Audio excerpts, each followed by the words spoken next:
sorry, what was that? A homina papa and a homina papa. I heard that ice clink. You're welcome. Are you ready to start? Yeah. I guess so. It's been long enough. Don't say that. Don't say it because it makes me feel like it's my fault.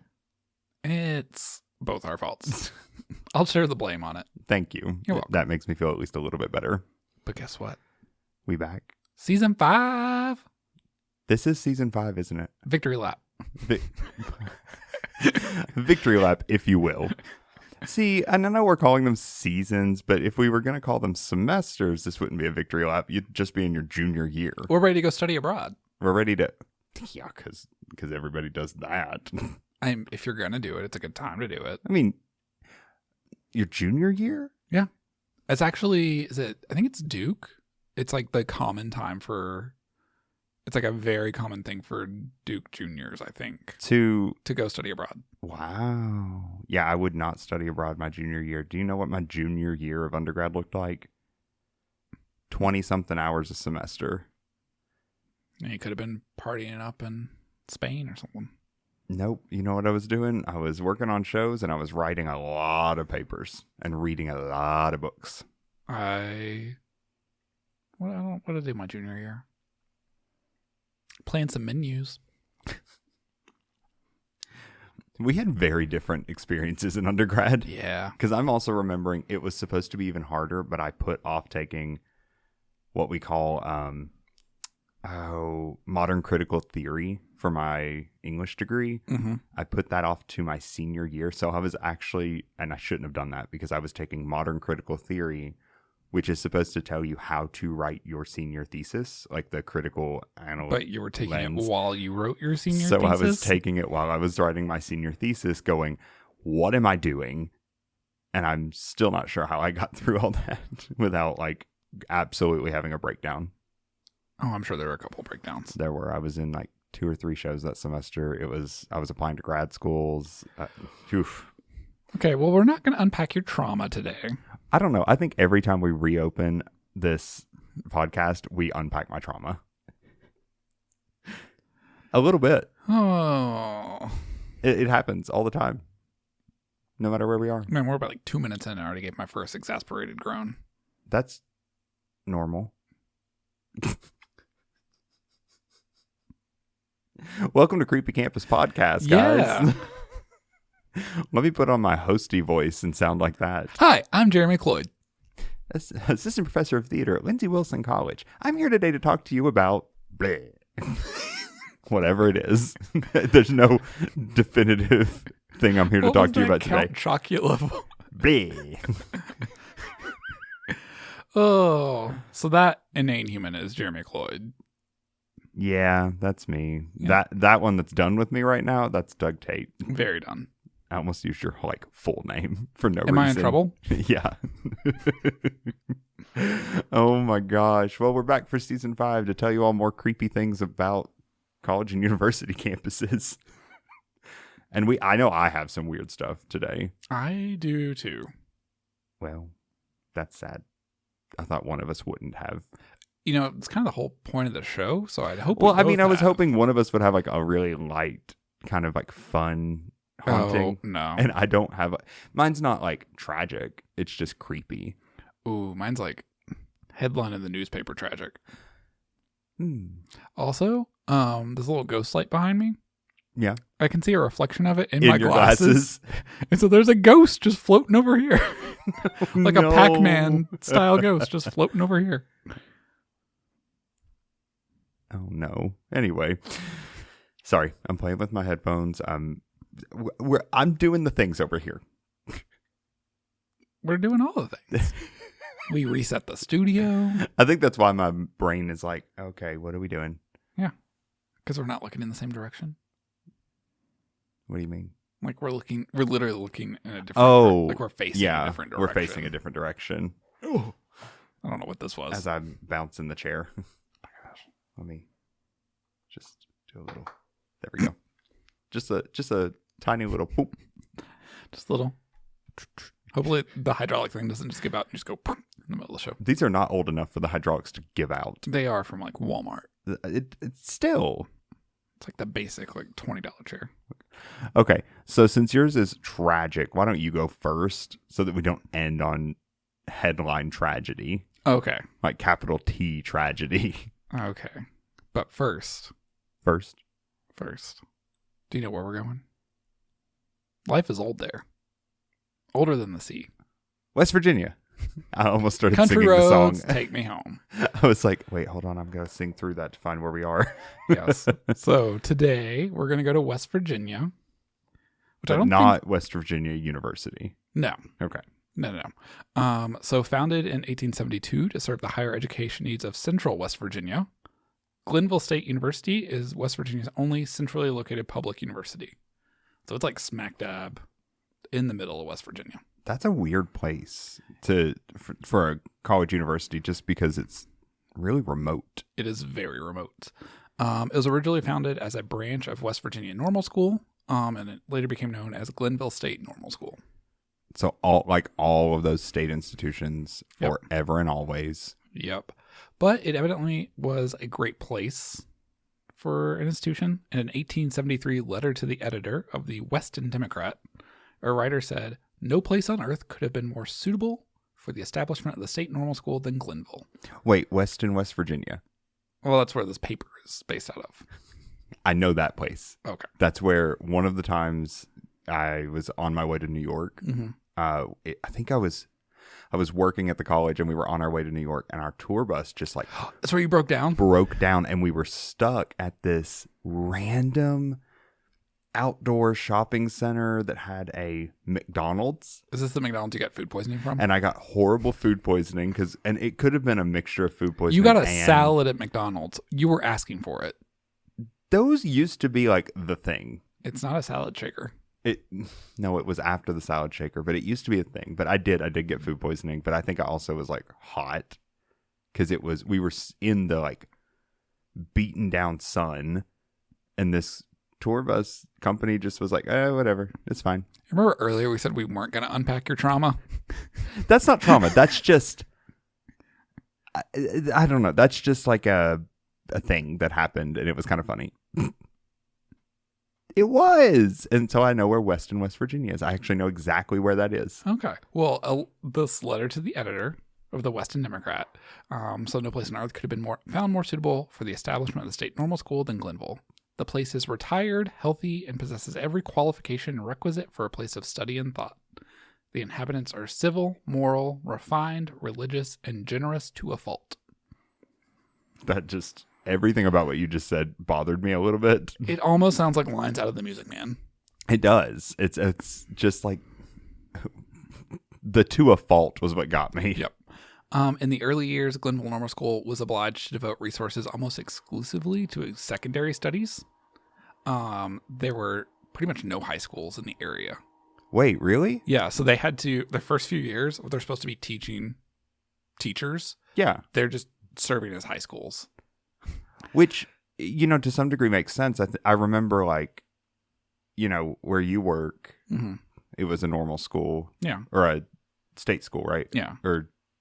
Yeah, it was a normal school. It was a normal school, yeah. So it would have done some of the same stuff, and it did, didn't it? Well, and a lot of normal schools have, like, teaching, like, teaching. Lab schools. Lab schools where they, they can practice. No, at the beginning, Glenville literally just had to be basically high schools. Like, it was like college professors teaching high school courses to get students in this area ready to go into more advanced studies. Oh. Yeah, so it's like a college teaching college prep classes. Okay. Well, okay. That one makes sense. So later, as high schools became more numerous, secondary offerings were gradually reduced and more college-level courses were developed. In 1930, the West Virginia State Board of Education authorized the school to award the Bachelor of Arts in Education degree. And on March 4th, 1931, the legislature changed the school's name to Glenville State Teachers College. Okay. Been there, heard that. The name was then altered again in 1943 to Glenville State College. Subsequent revisions of the curriculum provided for increased emphasis on teacher preparation and pre-professional courses. Okay. So we're growing. We're growing. In February 2022, the West Virginia legislature again changed the name of the institution, this time to Glenville State University. GSU. Right. The new name reflects Glenville State's authorization to offer advanced degrees because they do now have master's degrees. Yeah. It's like the minute, no matter what your name, if your name is still college, and there's a lot of them out there, mine included, that still have the name college. It's like the minute you have a master's degree, ooh, university status. Yep. According to the university's website, over the years, the campus has become known as the lighthouse on the hill for both the quality of the teaching and the quality of its graduates. Today, GSU is home to approximately 1,500 students, and the school maintains a focus on teacher preparation, but also offers additional degrees in business, criminal justice, land resources, human services, and more. It's just very familiar. Yes. It sounds like Lindsay, but decades ago. You know what I mean? Yeah. Like we went in a different direction. Yeah. So, I think a lot of schools hit that point in their trajectory. And they decide, are we going to continue just this, or do we grow in a different direction? Mm-hmm. So it's kind of interesting. Yep. I like that. I'm going to start a tally board this season. Of how many times I connect it to Lindsay? Yep. Why would I not? You do it with Western? I don't do it as often as you do. Okay, because Western is a state school. Yeah. It's like, okay, yeah. There's no like true impetus behind creating it. And, there's not a lot of that stuff. Whereas Lindsay's whole history is very human. It's very humanistic, which I think this one is a lot. But it's a state school. I think it accidentally became a state school. No, that's what it feels like. It started as a state school. It doesn't feel like a state school. But today's story actually focuses on one particular alum of what is now GSU. Okay. Sarah Louisa Linn. That sounds like a country star. It does. I know it's Linn, the Loretta Lynn thing, but still. It's Lynn with an I, not a Y, if that helps. Oh, yeah. Then that's definitely not a country star. So, born in Fairmont, West Virginia in 1853, Sarah was among the first generation of people to attend Glenville Normal School, graduated in spring of 1877 as the term's only graduate. Oh my gosh. But imagine how special. I don't know. Is that like you feel that special or you don't get anything? Like, do you have a graduation ceremony for one person? I mean, you could at least have a party. Yeah. But over the next 28 years, she's taught in several places throughout central West Virginia, including one-room schoolhouses, high schools, things like that. Yeah, which would make sense for that time. Yep.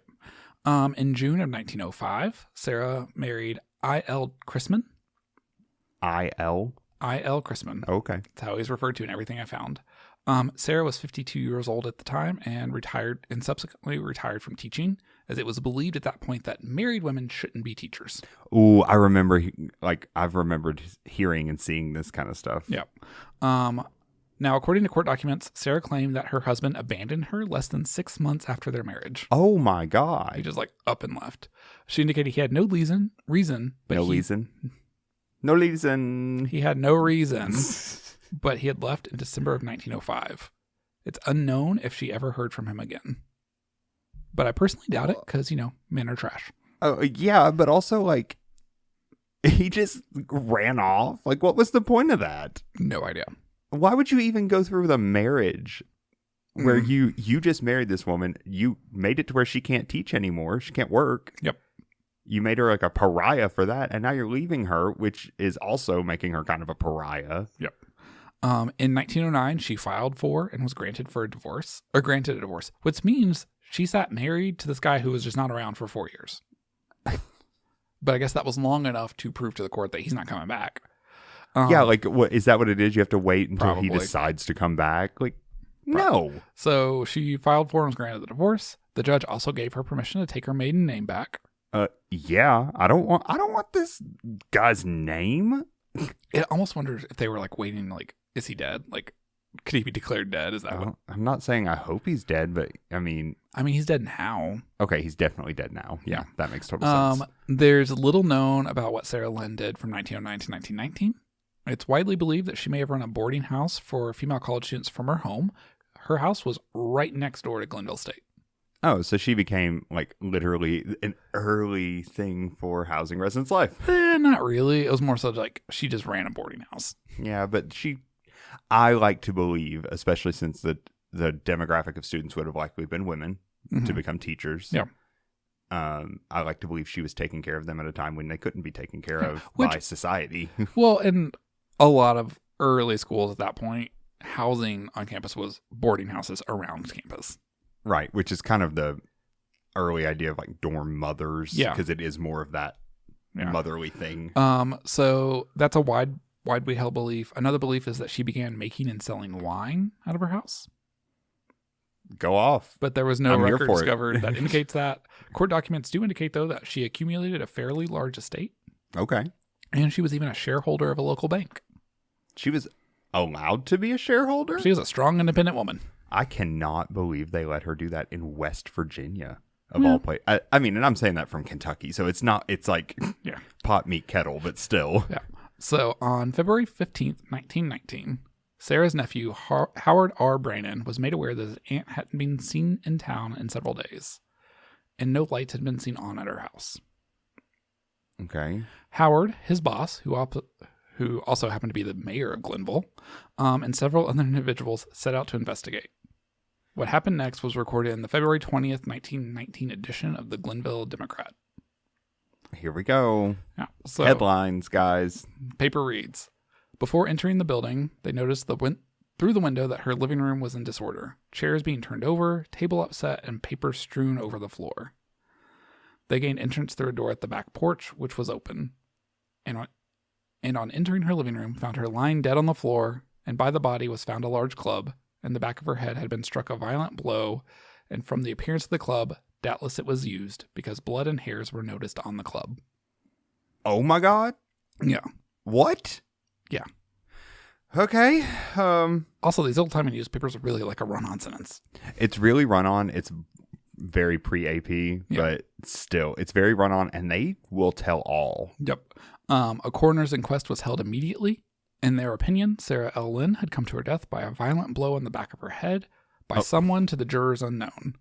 The murder had evidently been perpetrated several days previous. Oh, God, she was just sitting there? Now, Oh, God. the paper went on to say that, quote, no more atrocious, inhuman, and bloodthirsty crime has ever been committed in Gilmore County. Oh, well, I mean, I don't disagree because it's kind of awful. Yeah. Investigations would never lead to an official suspect in Sarah's murder.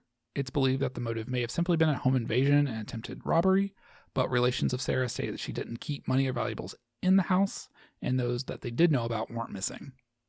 So what? Oh, Yeah. A flyer was circulated and ads were placed in newspapers offering a reward for information regarding her murder. The murderer or murderers were never apprehended.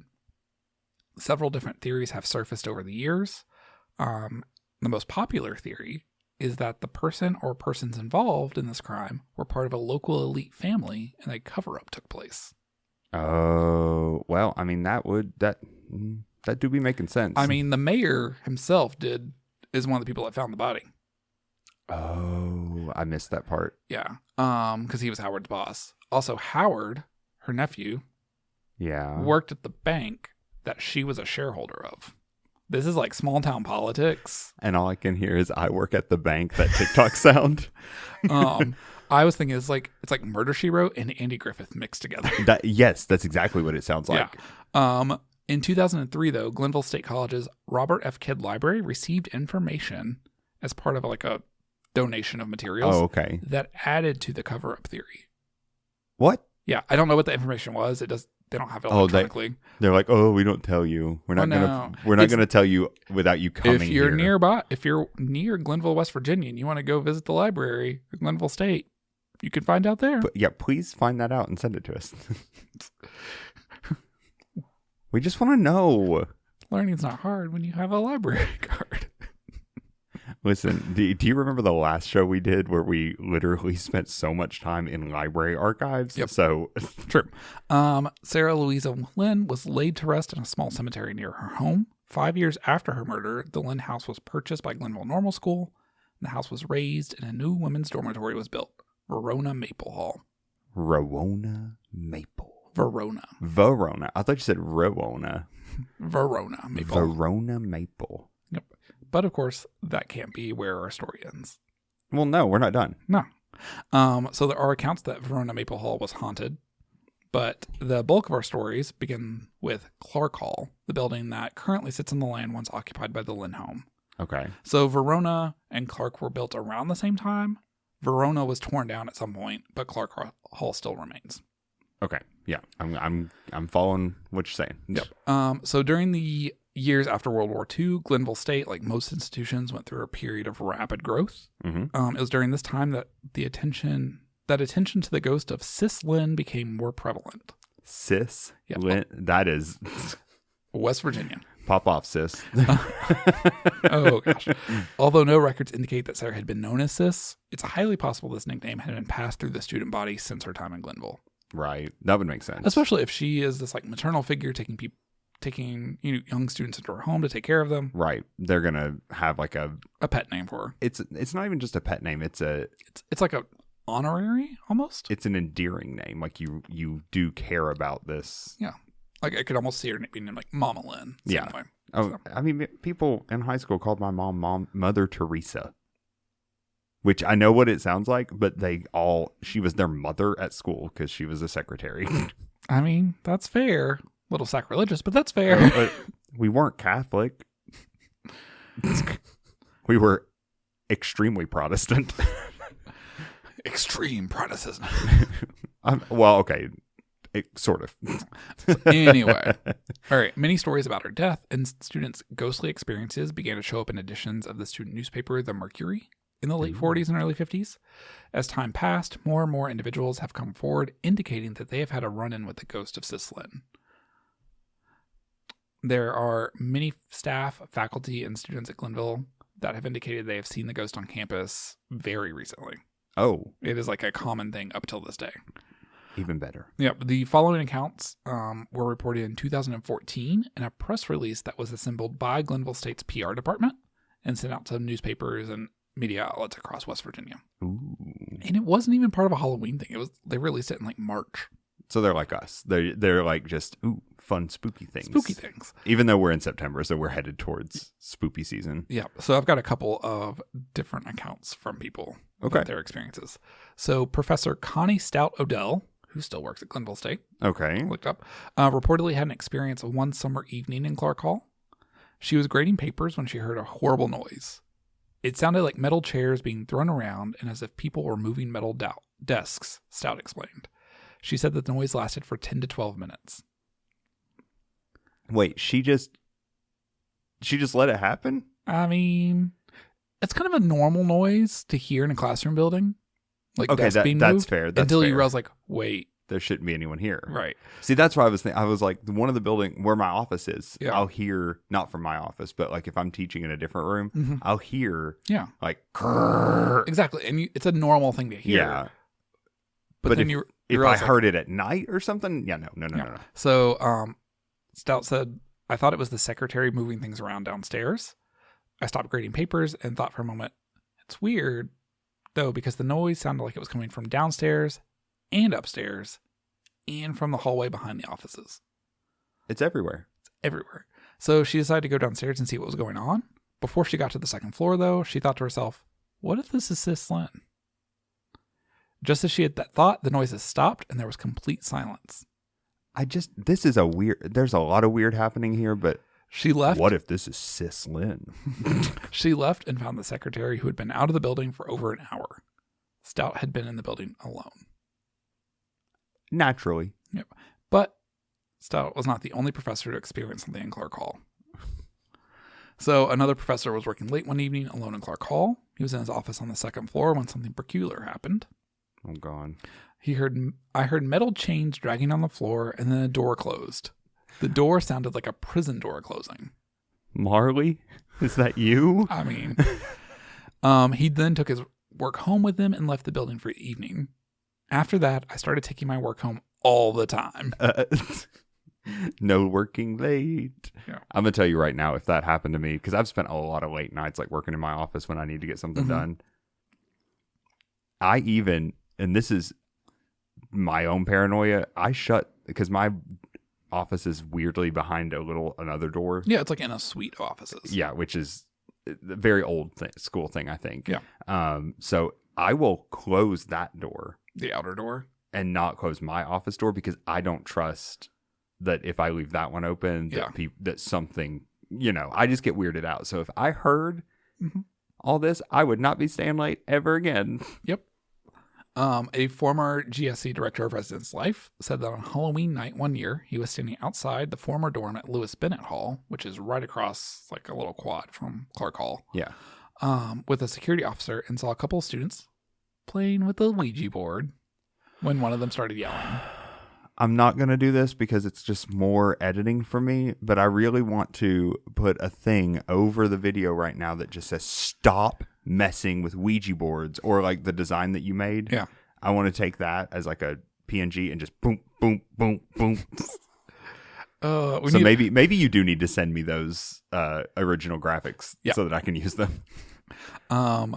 So one of them started yelling. He went over and asked what was going on. They said they asked the board to whom it was talking. To whom they were talking. Sorry. They said the board spelled out Sis Linn, and then spelled out that she would be in nearby Clark Hall at 12 o'clock. Oh, she gave him a date. Right. Date and time. Right. Let's meet up. Let's go have a good time. It was 4 minutes until midnight, he said. So he decided to walk up to Clark Hall to see if anything was happening. At the stroke of 12, a light came on in Clark Hall on the second floor. We saw a woman hanging by a noose in the window. No. So, the staff member and the officer ran upstairs, and when we got to the door, the light went out. We opened the door, nothing was there, and everything was in order. It is strange and unexplainable. The clock tower chimes 13 times on Halloween night at midnight. It does this every year. Someone's playing a joke, right? That's got to be a joke, right? That's every year. Like, you would think that someone would have been like, hey, we need to fix that. So it's funny that you should fixate on the fact that it happens every year. Because there's another story that happened every year for 5 years. Well, okay, go for it. There are multiple accounts that when Lewis Bennett Hall was a men's dormitory, there were strange occurrences 5 years in a row. Okay. The occurrences always happened in room 225 on the first night that freshmen stayed in the dorms. Well, okay, so if we're going to go from a paranormal perspective, keeping in mind any skepticism, but if we're going to go with this, that makes sense. Mm-hmm. If it hasn't been utilized all summer pretty much, or hasn't been really utilized, if you put energy back in the space and stir up other energy, you're going to get a reaction. Yeah, especially if it's a space that like our freshmen staying in the first time. Right. First time away from home. First year students bring with them so much baggage, like more than me as a general human being. Yeah. A former student said he was awakened on his first night in room 225 when he saw a lady in white at the foot of his bed who spoke to him. No. Lewis Bennett Hall rooms are now used as offices, and faculty and staff still report unexplained noises and sightings. Many employees say they often hear someone running back and forth on the fourth floor. See, and I'm just going to say that would just make me mad. That I would just be irritated.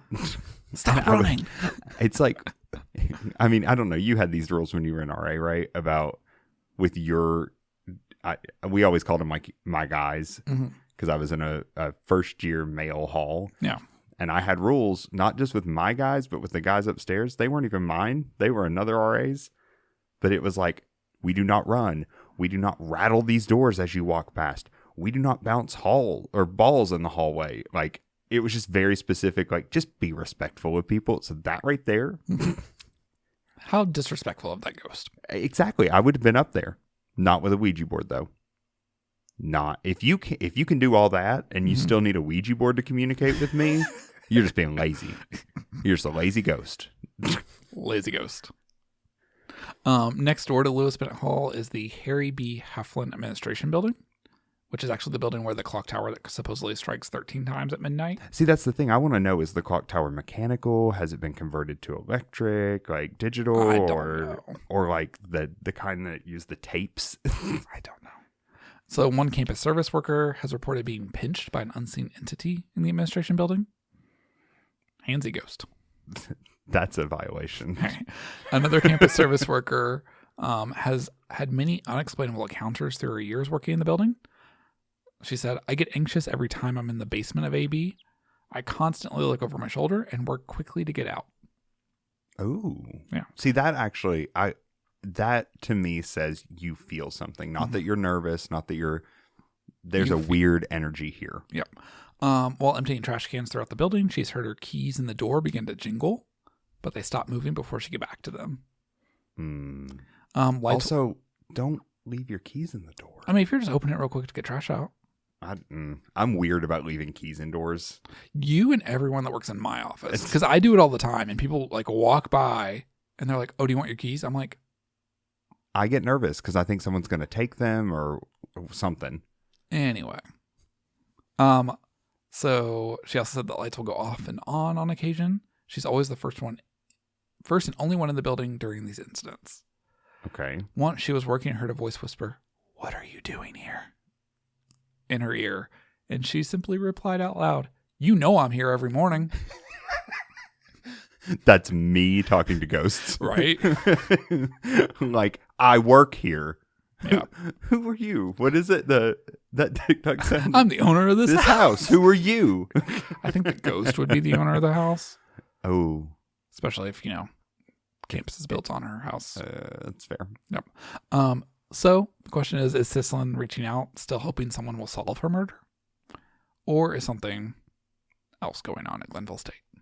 I'm going to go with she's trying to get people to remember who she is. Mm-hmm. If we believe that these are hauntings, I think it's got to be her, because I'm also irritated that they haven't solved her murder. Right. Like, and I know that that's me being like, from a 2023 lens looking back, like, why can't you figure this out? But also or it might be a cover-up. They might already know. Right. That's the other thing. If it is a cover-up, that's frustrating, and that makes me want to, like, fix it. Yep.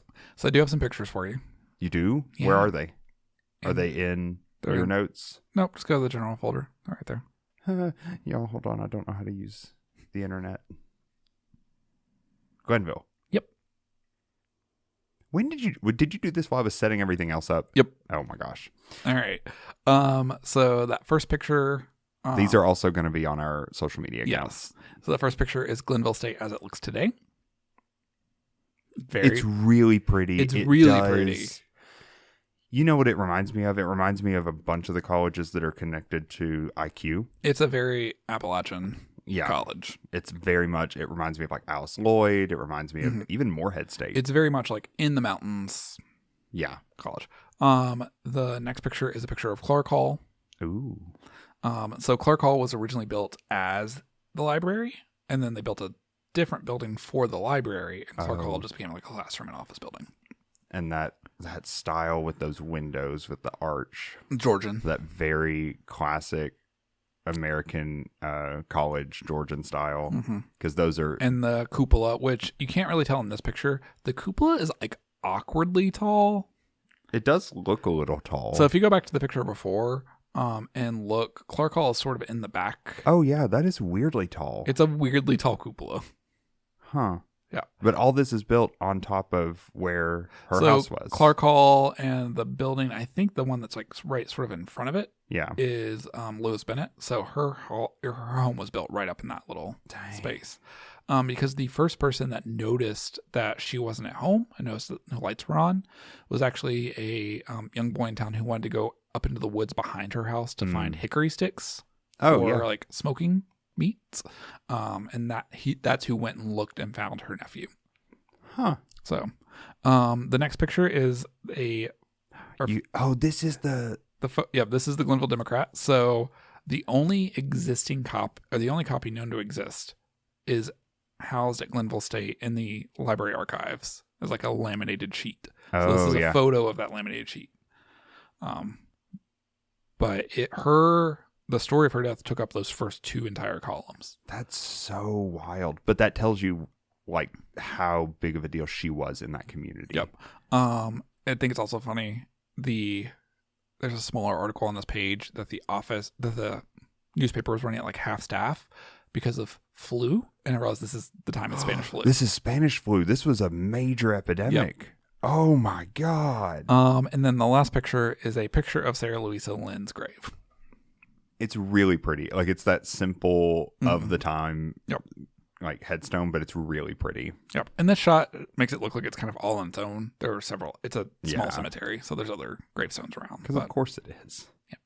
And this is right near campus as well. This is like in the woods right off of campus. The way I would visit this place all the time. I would do a grave rubbing. Yep. Of it, because I think that would be cool, and I would frame it. I'm weird.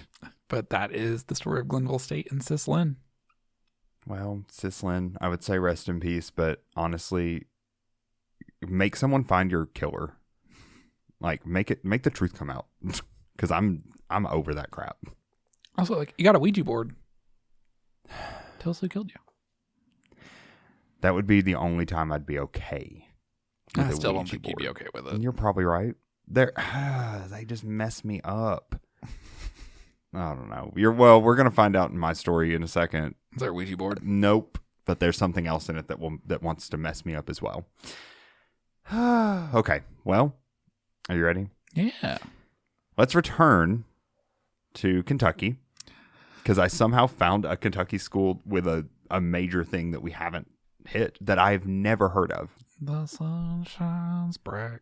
Oh my gosh. Side triggered. I guess the sun doesn't shine if it's a ghosty story. Correct. So we are going to go up to Louisville, Kentucky. Mm-hmm. And anyone listening from outside of Kentucky, it is Louisville. Louisville. Ugh. Louisville. I hate that. I hate that a lot. And I don't know why. It's just like when people say Appalachia. And I'm like, They're on Appalachia. that's my thing. Like, there's easy ways. And Louisville is just... Louisville. Right. Consider it 2 O's. You just say it like you've been drinking bourbon. Lowell. I hear that all the time. I'm like, that's an interesting way to do it. Say it like you're 2 mint juleps in. But we are going to go up to Louisville, Kentucky, to Spalding University. Okay. Do you know much about Spalding? I do not. I only know of one program there. They have an MFA writing program that's low residency, because my boss was going to do it at one point, and then he ended up deciding not to. But it's a really good program. Mm-hmm. But I am going to say up top, I have all these sources, and I'm going to put them right here. And I will put them in the show notes as well. Okay. Or Doug will. No, I guess I will. No, I will, because I usually do that stuff. Well, I don't know. One of us will. One of us will put it in the show notes. I did use the Wikipedia page for Spalding to just get the basic early research, because spalding.edu. A gravybreadwordpress.com website.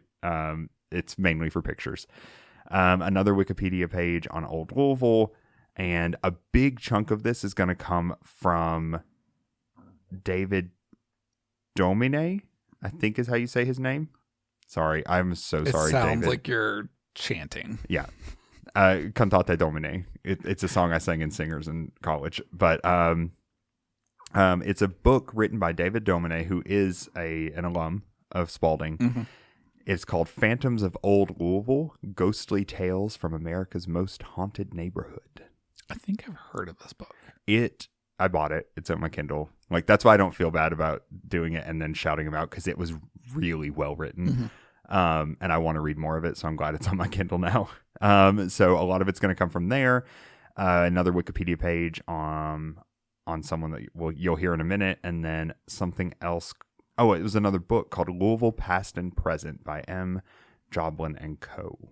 It's an old book. Like, it was scans of a book that I found. So we both did a little weird research.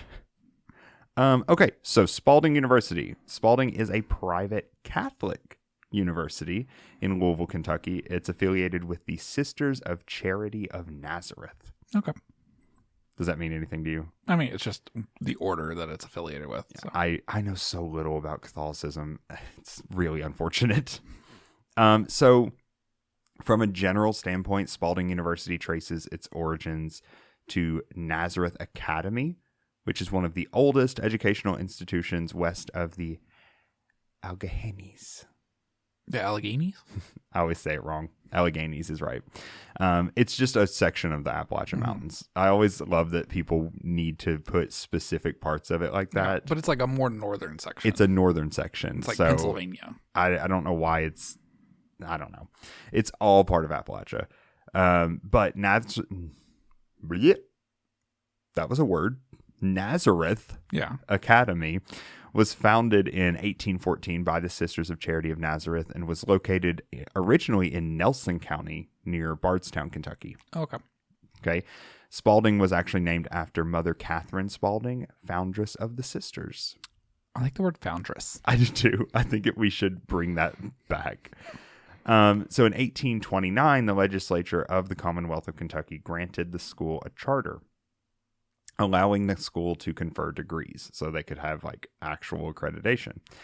So in 1920, the sisters opened Nazareth College in Louisville, which was Kentucky's first 4-year Catholic college for women. The Louisville and Nazareth campuses ended up merging, and then in 1969, they renamed it to Spalding College. Mm-hmm. And in 71, all of the instructional activity moved exclusively to Louisville. And in 73, Spalding became co-ed and an independent college within the Catholic tradition, which I think is what most liberal arts colleges have kind of shifted that way, right? Yeah. It's like we're affiliated with. And they're open to students of all faiths and all backgrounds. And in 84, they became Spalding University. So they were able to offer higher ed degrees. Okay. Like, not higher ed, that sounded weird. Graduate degrees. Advanced level. degrees. Yeah. Is that what the wording would be? Mm-hmm. Okay. So, hold on, I've got to drink some water. That happens to me all the time when I start going. We're not really concerned fully with just Spalding, though. We're really concerned with the 851 mansion. I don't know why I was trying to make that an area code, and it's not an area code. No, it's literally a street number. Oh, okay. So this is going to be our kind of big focus. Mm-hmm. And I'll get to why it matters to Old Louisville in a minute. But so when Spalding University was originally called Nazareth College and it opened in 1920, its sole building was the 1871 structure that was and is sometimes known as the Tompkins Buchanan Rankin House. Okay. Don't you love when houses like retain the names of people that... Yeah, they just add on to whoever owned it before. And it is referred to as an Italianate building. Okay. Love that design term. And it was designed and built by architect Henry Whitestone for the family of Joseph T. Tompkins, who was a wealthy dry goods merchant and an importer. Then later the Buchanans and Rankins lived there. George C. Buchanan was a distiller who aspired to make the mansion one of the greatest in Louisville, so he had it redecorated in 1880. Mm-hmm. It was like a gem at one point, and it's still like a thing, but I think it's also funny. These are all names you still hear in Kentucky. Oh, yeah. Like, that's why when I was saying Tompkins, Buchanan, Rankin, I was like, yeah, I know people with those last names. Let's see. In 1918, the residence was vacant. Mm-hmm. So the Sisters of Nazareth purchased it for $75,000. Hey, in 1918, that was a lot of money. That was a lot of money. That's a lot of money. That's almost what I paid for this house, isn't it? I mean, yeah, but not adjusted. Yeah. But anyway, as the site of the college that they plan to open in Louisville. What is really cool, though, is this building is only about 2 blocks away from what's known as Old Louisville. So do you know what Old Louisville is? I've heard of Old Louisville. But you've like never thought about it too much. Right. Old Louisville is a historic district in the neighborhood in central Louisville. Also, I've just realized I wrote Louisville, Kentucky, United States. Really. It's the 3rd largest such district in the United States and is the largest preservation district featuring almost entirely Victorian architecture. Mm-hmm. So that's kind of one of the big things we're seeing when we talk about this building. It's that history of Victorian culture, Victorian architecture and design and fashion. That's a lot of what we see in this area. Mm-hmm. Old Louisville consists of about 48 city blocks, and is located north of the University of Louisville's main campus and south of Broadway and downtown Louisville in the central portion of what is the modern city. Okay. Now, the big thing about Old Louisville, it's not the oldest part of the city. So when I'm talking about this, I'm not talking about like it's the reason it's going to be haunted-ish is because it's the oldest part of the city. It's not. It's actually it was at one point a suburb kind of the original part of the city where just, all the rich people went to live. Yeah, it just is the like maintained.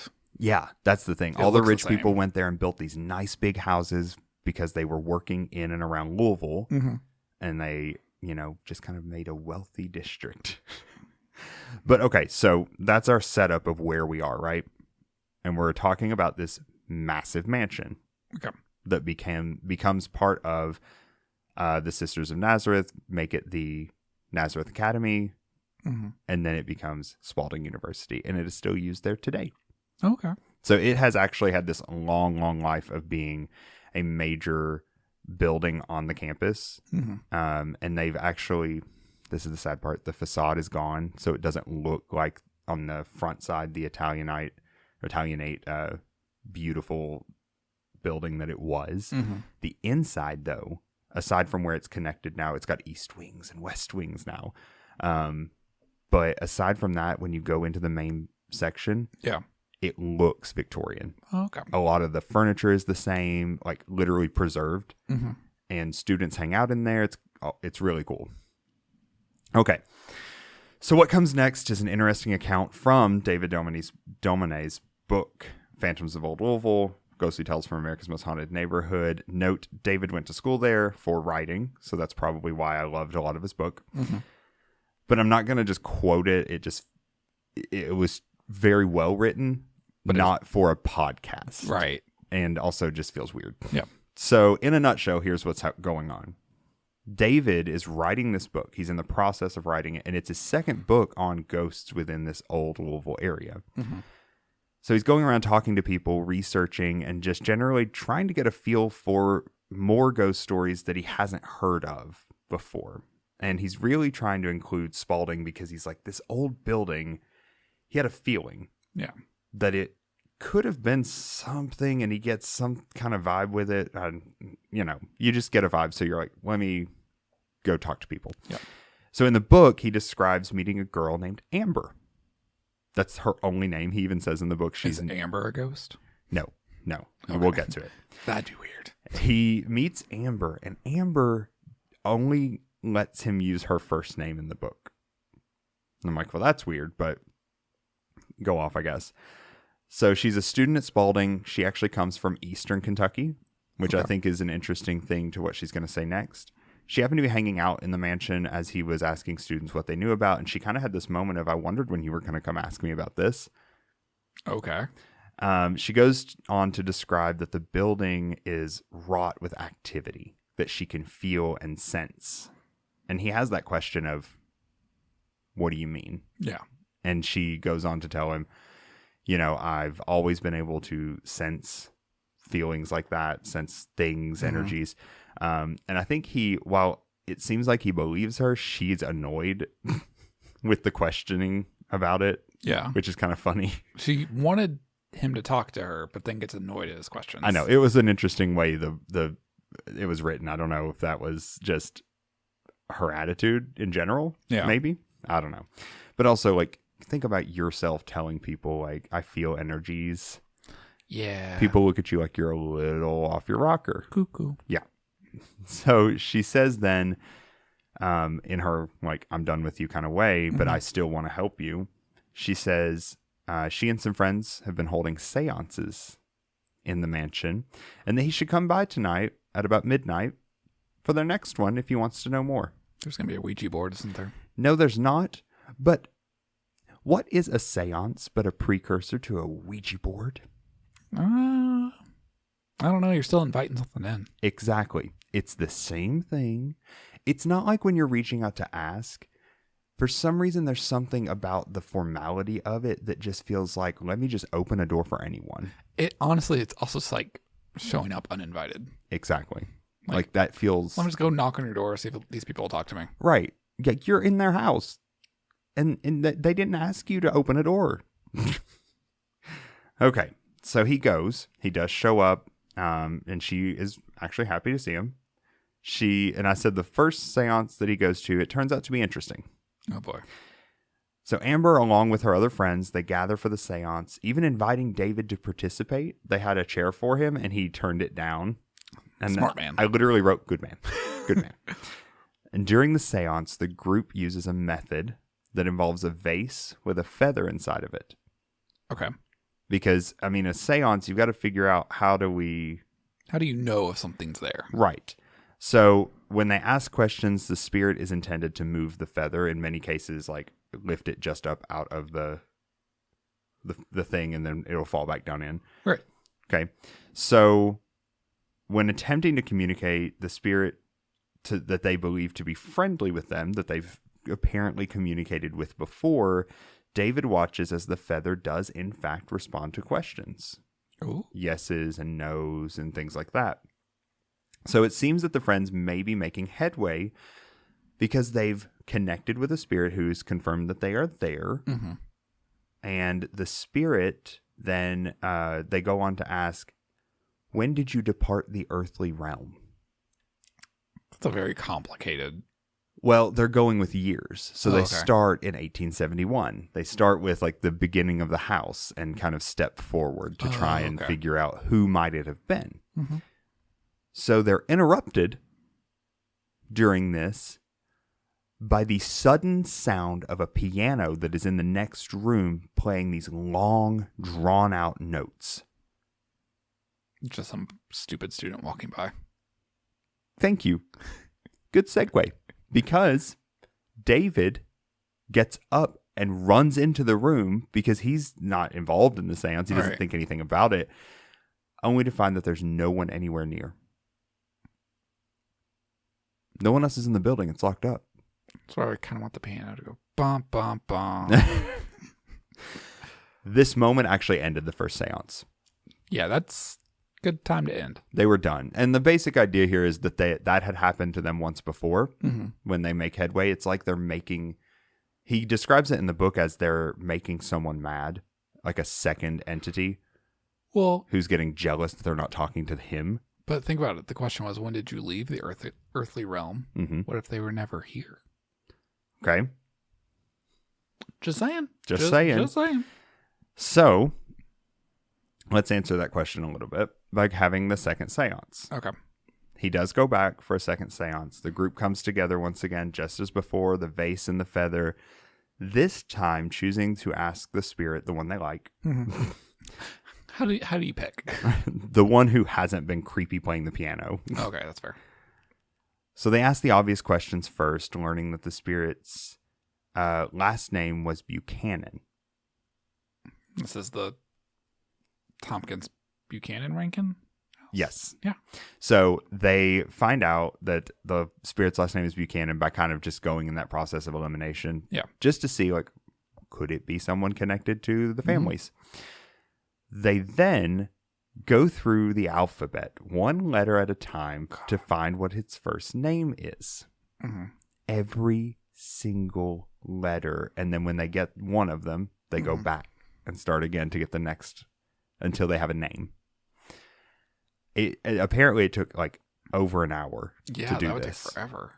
So, because I'm sure it wasn't like Sam or Abe or something. Nope. It is Joseph Rhodes Buchanan. Okay, I know like there's probably like a level of excitement when these things respond and feather floats, but after a while I'd be like, you got a nickname or something? Like can we call you Joe? Can we speed this up? So they get the name Joseph Rhodes Buchanan, and they try to go further. They're trying to ask him more questions. But all of a sudden, the room gets cold. Cold wind rushes through the room, and they hear the piano playing in the other room again. David doesn't get up and run again because this has already happened once. Yeah. So a bunch of them say, let's stop. Let's just stop. We're done. Mm-hmm. We're done with this whole situation. Amber, though, presses on. Okay. She's kind of irritated, I think, with this other spirit and says repeatedly, would you like to communicate with me? If there is anyone here, would you like to speak? And they sit in silence, waiting, nothing. Again, they're suggesting let's just call it a night. Mhm. We're done. She keeps asking him, do you want to talk to us? I wouldn't mess with her. I'm just saying. Yeah. And all of a sudden, when she asks it one last time, the feather comes out of the vase completely and flies over, landing directly in front of Amber. No, thank you. And, you know, my thought process is, we're done. We're done. We're done. We're done. Amber returns it to the vase and begins the process of asking this thing's name, whoever this other entity is. So they go through the alphabet all the way again. But the name that they get this time spells out, my name is darkness. No, thank you. At which time they ended the seance. I sure hope so. But they plan to go back and do another one. Oh my God. And they even invite David to go back, but he never returned to Good. another seance with them. Good. So the problem is, we've got two issues. Mm-hmm. One, my name is darkness. That is why we don't mess with Ouija boards, right? Right. Because you don't know what you're inviting. Honestly, I'm picturing for Amber that main girl from The Craft. Yes. Oh my gosh. Yes. What is that demon's name that she calls on? Whatever. But yes, she's the one that's obsessed. Yeah. I don't know if Amber's that obsessed, but she might be. Yeah. And now I'm imagining that he did describe her with like goth leaning style. Exactly. So it could be. So the problem that we run into though is we're trying to figure out the connection between the Joseph Rhodes Buchanan, right? Right. We're trying to figure out who this guy is, and does that give any leaning to why he's still there? Mm-hmm. Does it give any leaning to why there's something else there? But what's weird is, in researching to find the guy, what David finds is that the building's dining room, which is where they had been doing this seance, Okay. was at one time Oh boy. a very popular location for seances back in the day. Okay. That makes sense. Victorian times, it was a big thing. Mysticism was a huge thing. Right. And so that's where you would do it. You had your friends over, you would have had dinner, drinks, and then And it was like you the probably whole brought community. in someone to serve as that, Right. I'm Or a lot of them did it themselves. Yeah. They loved it. It was a very believed and very supported thing. there was like one person in the friend group that always led. Yeah. Yeah. I'm picturing Madame Leota from the Haunted Mansion. Oh my gosh. Or there's a character in a play, Blythe Spirit, who does the same thing. Just a big seance. Right. So, we found out that it was used for that. It also, there's record of an actual mummy unwrapping being held there in the late 1800s. Ew. But you know what? Late 1800s, that's a thing that people just did. Yeah, they also ate them, so Yeah. Oh, yeah, I remember. Oh, I forgot all about that. Yep. They did. People in Victorian times ate mummies. They did. They thought it was a health remedy or something, and a beauty thing, Yeah. and it would keep them from aging, I think was what it was. Yeah. Oh my gosh. Yeah. Well, so this house, with all of that, has at least a little bit of a tie to this could have been Yep. a space that would have been open to all of this stuff. Because why not? Well, we don't know what this man's connection is with the Buchanans that owned and lived in the mansion. Yeah. But we do know that Dr. Joseph Rhodes Buchanan was born in Frankfort, Kentucky. So he is a Kentuckian. I thought his name was James. I'm going to go back. No, Joseph. Oh, for some reason I thought it was James Rhodes. If I said James and it's on the recording, I'm going to laugh at myself because I definitely... Did you think James Buchanan, like President I might James have, Buchanan? or maybe you did. I don't know. But his name was Joseph Rhodes Buchanan. Okay. He was born in Frankfort, Kentucky, so he is from Kentucky. Okay. He attended Transylvania University, and while studying medicine, he became interested in the structure and function of the brain. Okay. Buchanan proposed the terms psychometry and sarcognomy. What in the world is that? Sarcognomy, one of those. Well, psychometry is soul measuring. Like, how it's like those studies where they like supposedly weigh someone. They weigh immediately your soul. before and immediately after your death, and how much does your soul weigh? He was the one who coined the term. Okay. And then he deals with this, the other one, and when you put those together, a lot of it is he deals with psychic abilities that he claimed humans had. Okay. So he has this big hand in the occult.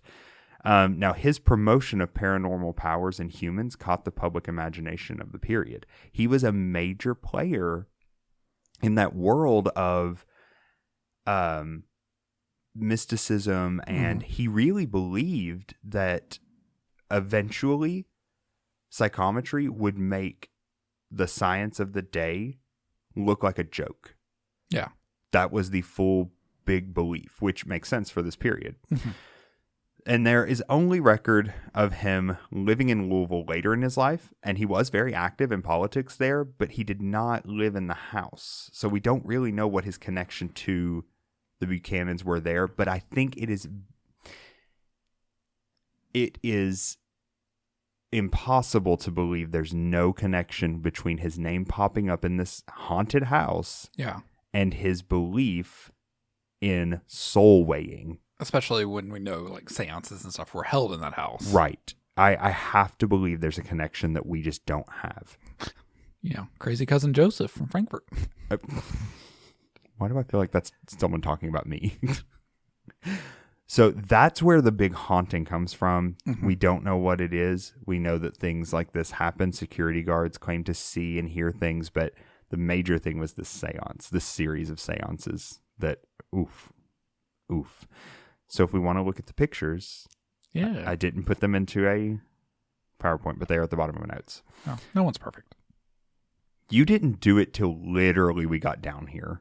I still did it. So that first picture is the front of the building that you see has been replaced with something that looks very normal to... It's very like Gothic academia. It's very Louisville. It is also very Louisville. It is extremely Louisville to me. That look is all over the place. It looks like every like high school and like a TV show. There's a high school just down the road, just FYI, or like around the corner. So if you scroll even further, you'll see the old look when they first bought it of Nazareth College, which looks a lot more of the Victorian era. Yes. It's still stonework because Kentucky, but it's stonework that has like the little intricate details that look like, that have that Italian influence that pushed in. And you'll see another one from the side, and you can actually see the extremely Victorian thing. The little turret. It has a little turret. It makes me so happy. I don't know. I love a turret. And if you keep going, you'll see the inside. Very Victorian. And all of the pictures inside, I mean, you've got this detailed glasswork. You have the tables, the lamps. You've got the stained glass skylight. The tigers or lions here that are carved into the mantle out of wood. Yes, put into the mantle. This is like House on Haunted Hill.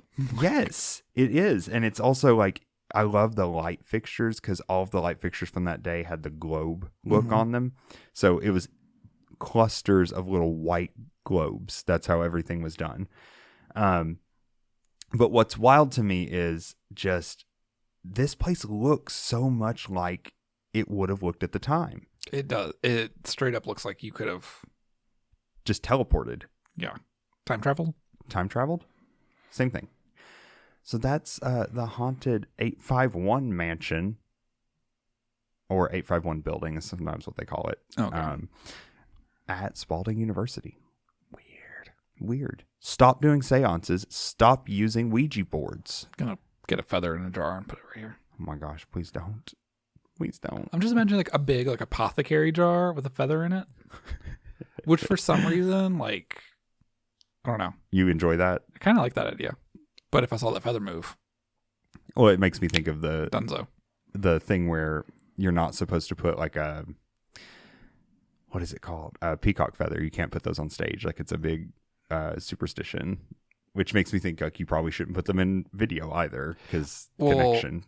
Also, peacock feathers will move on their own. Not on their own, but they're so light and there's so many feathery things off of a peacock feather that it'll. And I don't actually know the history behind that one. Move with any air current or just convection. Yeah, they're weird. But that's it. That's my story. Yay! There was much rejoicing. Oh my gosh. It's weird because we're not back in the rhythm of doing this. We're not. We'll get there. Yeah. Oh yeah. It's just like. And if you want to follow along as we get there, you can check out creepycampuspod.com for all of our episodes, all our back episodes. All of it. Our new merch. Our new merch. We have merch. We have merch. We're fancy. I'm going to have to. You have some of them coming in, right? Yes. That we can look at so that I can see what I want. Yep. But yeah, so merch at creepycampuspod.com as well. Maybe we'll be wearing it in some of the episodes if I get some. Oh yeah. That'll be fun. Yeah. But follow us on Instagram and X, I guess. Oh my gosh. I forgot about X. Yeah, it's X now. Don't have a Threads yet. Oh.